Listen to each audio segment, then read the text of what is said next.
Here are the 7 tips that I give all of my real estate investors prior to signing a purchase and sale agreement. Now, what you're about to see is a video I actually did for Ken McElroy over at his channel, kenmcelroy.com, where I act as a legal advisor. So if you want to see more videos like this and all of Ken's great videos, I highly encourage you, go check that out. Without further ado, here are the 7 tips. Hey everybody, Mauricio Rauld here, kenmcelroy.com legal advisor, and today I wanted to talk to you guys about the 7 tips that I give my real estate investors prior to executing a purchase and sale agreement. Tip number 1 is pay a little bit more attention to the LOI, the letter of intent. Now, as you all know, the LOI is similar to an MOU, a memorandum of understanding. It's not really a legal agreement, but it's kind of like the meeting of the minds. It's the two parties getting on the same page. And so make sure that you're putting into the LOI all of the major terms that you plan to put on the contract. A lot of time people leave things out from the LOI and try and negotiate that at the contract level, but by then it's a little bit harder because if you don't put it in the LOI, the seller's going to be more apt to push back on something if it wasn't in the LOI. Tip number 2, get extensions. You'll be amazed how many times I see real estate investors get into a contract and not have at least one extension in case they can't close on the property. This is particularly important if you're raising capital because there's a whole bunch of things that can happen between the time you execute the contract and the time you can fund. Maybe you're short on the raise, maybe something came up. You want to have as many extensions as you can possibly negotiate. I would recommend at least 2, but you'll be surprised to see how many people don't put extensions whatsoever. Now, you may have to pay for the extensions, you may have to go hard, but you want to give yourself that out so that if for whatever reason you can't close on the closing date, you've got that extra 30 days or even ideally 60 days. Tip number 3 is once you have an executed LOI, get into contract as fast as possible. You will be surprised how many times sellers tend to shop around their LOIs. So just because you have an LOI signed doesn't guarantee that you're actually going to end up with the property. So the longer you wait between the time you get the LOI and you execute on the contract, the more likely it is that that seller may have a change of mind, somebody may come up with a better offer. There's still a chance that that person may cancel that LOI somehow and end up selling the property to somebody else.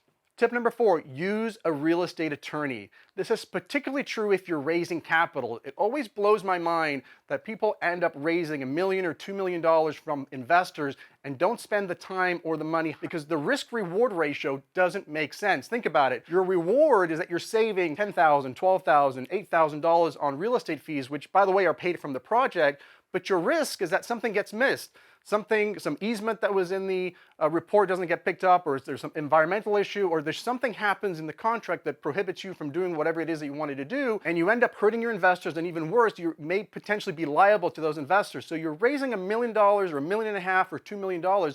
That's your risk. You could lose that $2 million if your investors end up suing you for some reason, and your reward is simply $10,000, $12,000. So the risk-reward ratio of not having a real estate attorney really doesn't make sense. Tip number 5, make sure the contract is assignable. Many times you enter into the contract in your personal name or in the name of your LLC, which is fine, but you want to make sure you have language in there that allows you to assign the contract to another LLC so that you can close in the name of that LLC. That's particularly important if you're, again, raising capital, because when you have investors, you're going to end up closing in a different LLC. So make sure that language is in your contract.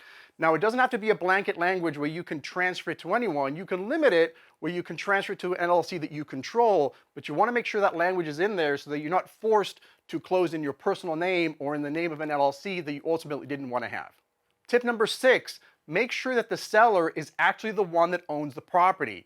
You'll be surprised to learn that many times the property might be owned in an LLC or in a trust, and yet the contract is signed by an individual or some other entity. So you want to make sure that you're entering into the legal contract with the party that actually owns the property. And finally, tip number 7, which is probably one of my favorites, is try and set your due diligence date not from the calendar, but actually an event. So instead of starting due diligence on a particular day, make it contingent on receiving, for example, all of your due diligence documents first, prior to that due diligence period starting.